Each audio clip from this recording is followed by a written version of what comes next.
শ্রম দিবস উপলক্ষে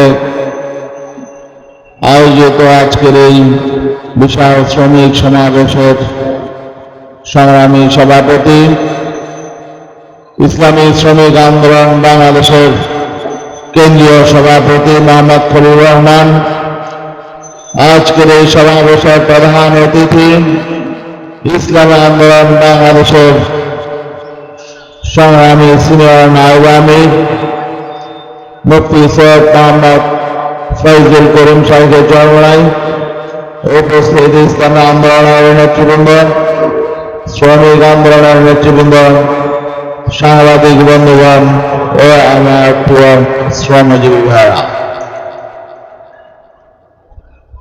ত্রয়োদশ জাতীয় নির্বাচনের পর মাঠ পর্যায়ে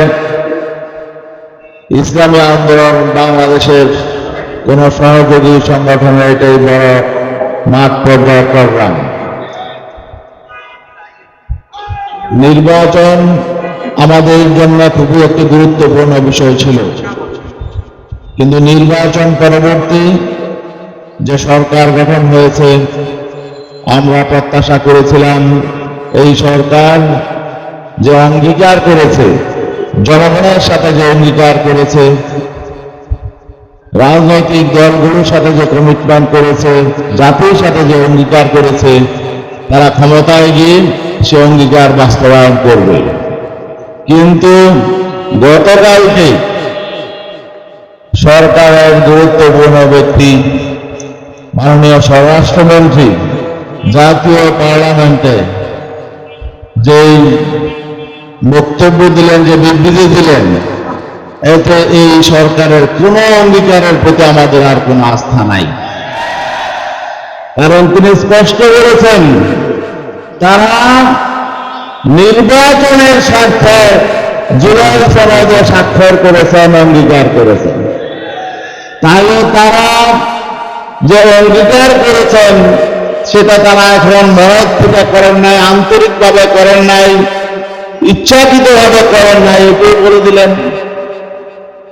তাহলে তারা জনগণের সাথে যে অঙ্গীকারগুলো করলেন, কোন অঙ্গীকার কোন স্বার্থে করেছেন সেটা তো আমরা জানি না।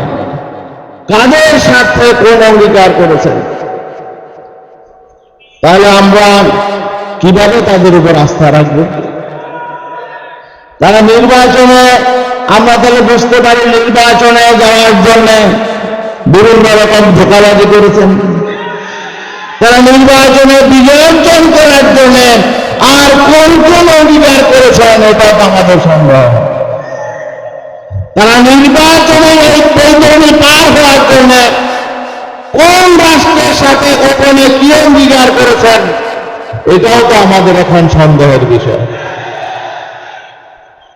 এটা জাতিকে হতাশ করেছে।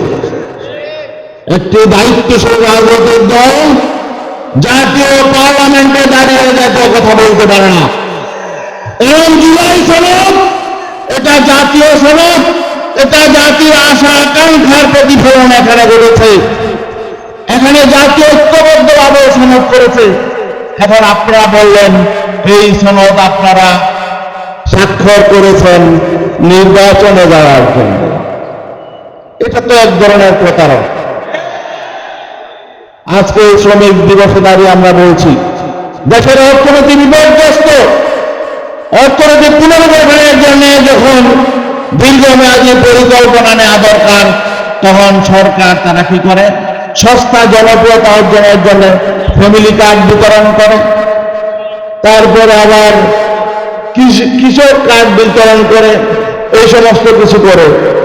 অথচ আজকে আমাদের দেশের দ্রব্যমূল্য উদ্যোগীতে মানুষ দিশেহারা, তেল সংকট, বিদ্যুৎ সংকট, এ সমস্ত সংকটের দিকে তাদের নজর নেই সস্তা জনপ্রিয়তার জন্য। হ্যাঁ, আপনাদের এগুলো ভালো কাজ, আপনাদের নির্বাচন অঙ্গীকার আপনারা করবেন, কখন করবেন? আগে অর্থনীতি পুনর্গঠন করেন, মৌলিক সমস্যা সমাধান করেন, তারপরে এগুলো বাস্তবায়ন করেন। এখন শ্রমিকদের জিজ্ঞেস করা দরকার, শ্রমিকরা কি অন্যায় করবে, তাদের কাজ কোথায়? আপনাদের কাজ লাগবে না, কার্ডের প্রয়োজন নেই।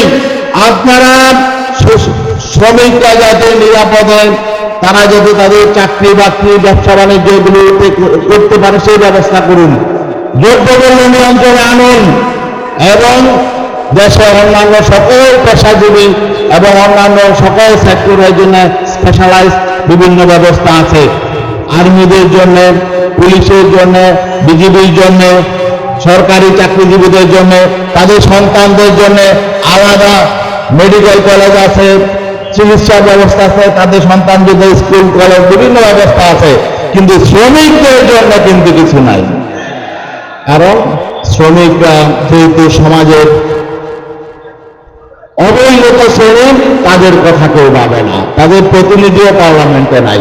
এই জন্য শ্রমজীবী মানুষকে ঐক্যবদ্ধ হতে হবে, অধিকার আদায়ের জন্য লড়াই করতে হবে, সংগ্রাম করতে হবে এবং আমাদের দেশকে কেউ যাতে ছিনিয়ে খেলতে না পারে, আমাদের সঙ্গে যদি কেউ প্রতারণা করতে না পারে, আমাদেরকে আবার ঐক্যবদ্ধ হতে হবে। এই সাহিত্য চর্চার নেতৃত্বে কিন্তু আমরা এই অভ্যুত্থানে আমরা রাজপথে ছিলাম। এই জুলাই অভ্যুত্থানে ইসলামী আন্দোলন নেতৃত্ব দিয়েছি, কিন্তু আজকে সেই অভ্যুত্থানের ফসল ভাগাভাগি করে তারা খাচ্ছে। ভাগাভাগির রাজনীতি যাতে সামনে চলতে না পারে, প্রতারণার রাজনীতি চলতে না পারে, আমাদেরকে দীর্ঘমেয়াদী পরিকল্পনা নিয়ে ঐক্যবদ্ধ হতে হবে এবং আমাদেরকে লড়াই সংগ্রাম চালিয়ে যেতে হবে জনতার মুক্তির জন্য। এবং সবচেয়ে বড় কথা হল ইসলাম ছাড়া মানবতার মুক্তির কোনো পথ নাই। কিন্তু অনেক ইসলামী সংগঠন নিজেদেরকে ইসলামী সংগঠন দাবি করে, ইসলামের কথা উচ্চারণ করতে তারা নিজেদেরকে লজ্জা বোধ করে, নিজেদেরকে অপমানিত মনে করে। কিন্তু ইসলাম আমাদের সম্মান দিয়েছে, ইসলাম আমাদের শ্রেষ্ঠত্বের মানদণ্ড হল ইসলাম। অতএব ইসলাম প্রতিষ্ঠার জন্য আমরা কাজ চালিয়ে যাব। ইসলাম সকল শ্রেণী পেশার মানুষের অধিকার দিয়েছে, শ্রমজীবী পেশাজীবী সকল প্রকার গণমানুষের অধিকার দিয়েছে। যতক্ষণ পর্যন্ত ইসলাম প্রতিষ্ঠা না হবে আমরা আমাদের পূর্ণাঙ্গ অধিকার পাবো না। এই জন্য আসুন আমরা ইসলাম প্রতিষ্ঠানে আন্দোলনে